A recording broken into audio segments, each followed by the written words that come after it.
Saudi আরব গত এক দশকে মাদক মামলায় অন্তত ৬০০ জনকে মৃত্যুদণ্ড দিয়েছে, যাদের ৩/৪ বিদেশি নাগরিক। এমনই তথ্য প্রকাশ করেছে মানবাধিকার সংগঠন অ্যামনেস্টি ইন্টারন্যাশনাল। দ্য গার্ডিয়ানের এক প্রতিবেদনে বলা হয়েছে, Pakistan, Yemen, Syria, Nigeria, Ethiopia ও মিশরের নাগরিকরা এসব শাস্তির শিকার হয়েছে।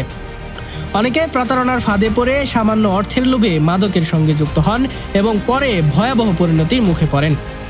২০২১ ও ২২ সালে মৃত্যুদণ্ড কার্যকর সাময়িকভাবে স্থগিত থাকলেও ২০২৪ সালে তা আবার বেড়ে যায়।